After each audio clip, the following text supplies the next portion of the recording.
نبی پاک علیہ الصلوۃ والسلام کا ذکر ہو تو عاشقوں کے چہرے کھل جاتے ہیں، مسکراہٹیں چہروں پہ۔ اب آؤ میں بتاتا ہوں نبی پاک کا نام رکھا کب گیا۔ سبحان اللہ، یاد رہے دنیا میں جب بھی بچہ پیدا ہو تو اس کے 7 دن بعد اس کا نام رکھا جائے، یہ سنت ہے۔ اور عموماً ماں باپ نام رکھتے ہیں، رشتہ دار نام رکھتے ہیں۔ میرے آقا وہ ہیں جن کا نام رب کی طرف سے عطا کیا گیا ہے۔ ہاں، حضرت عبد المطلب نبی پاک کے دادا جان کہتے ہیں انہوں نے نام محمد رکھا، مگر وہ خود بتاتے ہیں کہ آپ نے خواب دیکھا جس کی تعبیر میں بتایا گیا کہ آپ کی اولاد میں ایک شخص ہوگا جن کی مشرق و مغرب میں سب لوگ پیروی کریں گے اور زمین و آسمان میں ان کی تعریف کی جائے گی۔ اس طرح پیارے آقا کی مبارک والدہ سیدہ آمنہ رضی اللہ تعالی عنہا نے بھی خواب دیکھا۔ کوئی کہنے والا کہہ رہا تھا، اے آمنہ، آپ کے ہاں امت کے سردار آنے والے ہیں، جب ان کی ولادت ہو تو آپ کا نام محمد رکھیے گا۔ اللہ اکبر۔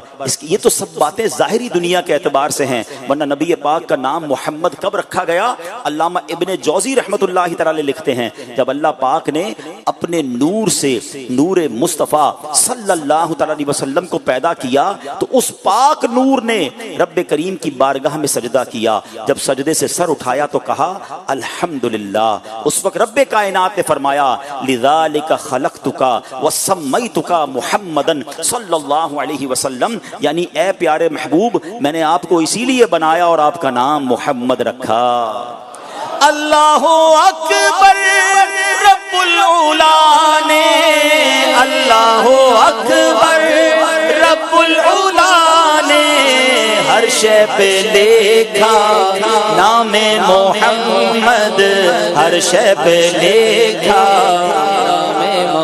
ہے یوں تو کثرت سے نام لیکن، ہے یوں تو کثرت سے نام لیکن سب سے ہے پیارا نام محمد، سب سے ہے پیارا نام، مل کر نام محمد دل کا اجالا، نام محمد آنکھوں کا تارا، سبحان اللہ۔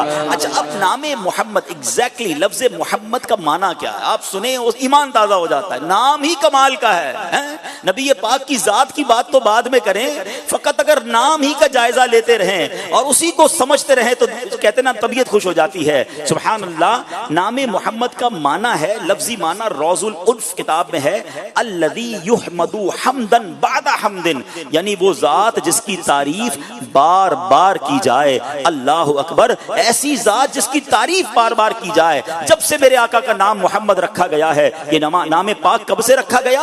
تمام مخلوقات کی پیدائش سے بھی ہزاروں سال پہلے رکھا گیا۔ اس سے معلوم ہوا کہ جب زمین و آسمان، عرش و کرسی، لوح و قلم، جن اور انسان، فرشتے کچھ بھی نہیں تھے، اس وقت سے نبی پاک کی تعریف جاری ہے، اب بھی جاری ہے اور قیامت تک جاری رہے گی۔ دولت جو چاہو دونوں جہاں کی، دولت جو چاہو دونوں جہاں کی، ہاں ہاں دولت جو چاہو دونوں جہاں کی، دولت جو چاہو دونوں جہاں کی، کر لو وظیفہ نام محمد، کر لو وظیفہ نام محمد، آنکھوں کا تارا نام محمد، دل کا اجالا نام محمد۔ اچھا نام محمد پتہ ایک بہت خوبصورت اور چیز کو واضح کرتا ہے جس کی ہمیشہ تعریف ہو۔ دیکھیں دنیا میں یہ بات طے ہے کہ ہر بندے میں کوئی نہ کوئی تو عیب ہوتا ہے، 100 خوبیاں ہوں گی تو 2-4 عیب بھی ہوں گے۔ ایسا تو نہیں ہو سکتا کسی کی آپ تعریف ہی کہیں کہ اس میں کوئی عیب نہیں ہے۔ اگر نبی پاک کا نام محمد، اللہ نے محمد بنایا نا صلی اللہ علیہ وسلم، یعنی وہ ہستی جس کی ہر لمحہ، ہر زمانے میں، ہر جگہ، زمین و آسمان کی وسعتوں میں صرف تعریف ہی تعریف کی جائے گی۔ ارے دنیا میں تو کوئی ایسا نہیں ہے جناب 50 تعریفیں کر لو، 1-2 کمزوری ہوتی ہیں، کیونکہ انسان تو عیب بھی ہوتے ہیں، اس پہ خطائیں بھی ہوتی ہیں، مسٹیکس بھی ہوتی ہیں۔ اللہ اکبر، اللہ نے اپنے نبی کو ایسا بنایا ہے جس میں کوئی عیب ہی نہیں ہے۔ ارے عیب تو چھوڑو، وہاں گمانے نقص بھی نہیں ہے۔ بریلی کے تاجدار لکھتے ہیں نا، وہ کمال حسن حضور حضور ہے کہ گمان نقص جہاں نہیں، یہی پھول خار سے دور ہے، یہی شمع ہے کہ دھواں نہیں۔ ارے ذرا شیر کی چاشنی تو سمجھو۔ اعلیٰ حضرت کہتے ہیں گلاب بڑا خوبصورت ہوتا ہے، مگر گلاب میں بھی ایک پرابلم ہے، گلاب اٹھاؤ تو کانٹا لگ جاتا ہے، اس کے ساتھ کانٹا ہوتا ہے۔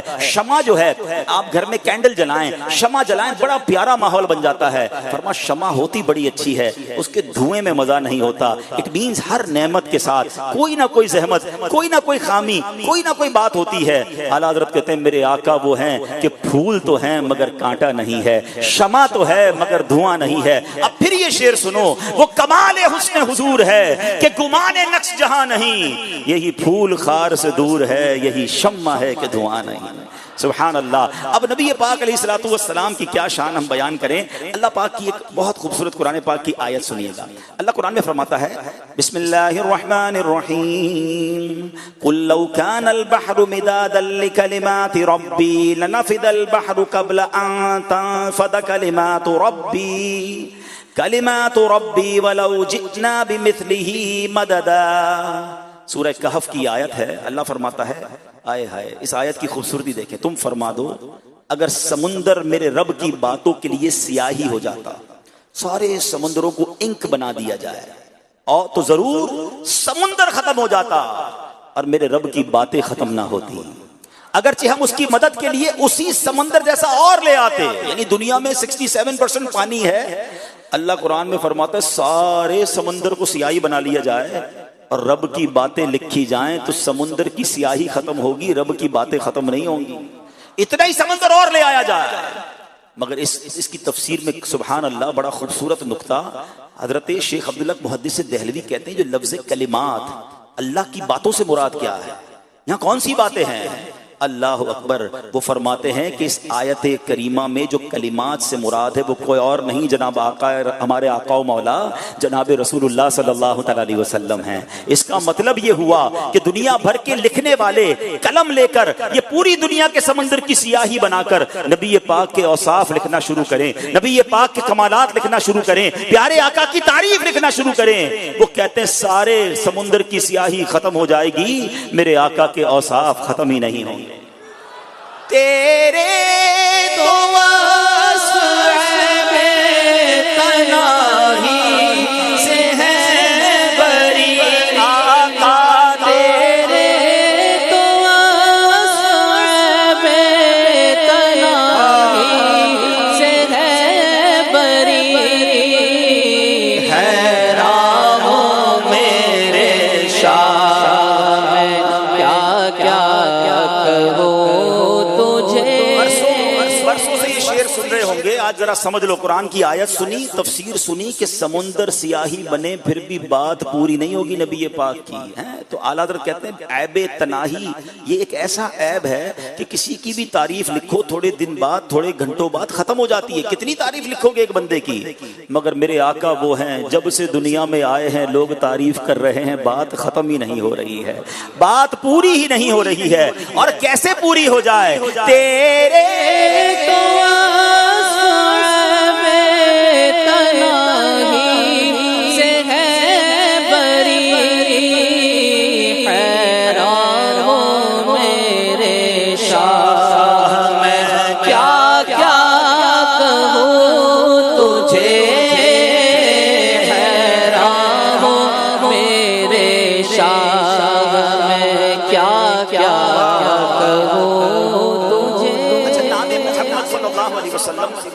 ابجد، ایک علم ابجد ہوتا ہے، اس میں نبی پاک کے اس نام کے اعداد ہیں 92، یہ تو بہت ساروں کو پتا ہوگا۔ مگر اسی طرح اعداد نکالنے کا ایک اور طریقہ بھی ہے، اس کو کہتے ہیں علم البسط۔ علم البسط کے مطابق نبی پاک کے نام پاک محمد صلی اللہ علیہ وسلم کے 92 نہیں 313 عدد بنتا ہے۔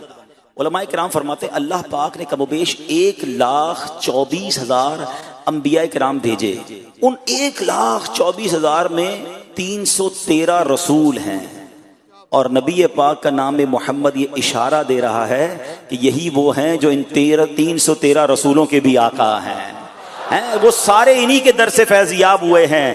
اللہ اکبر، یہ سب کے آقا ہیں اور سب انہی سے فیضیاب ہو رہے ہیں۔ سبحان اللہ۔ اور سنو،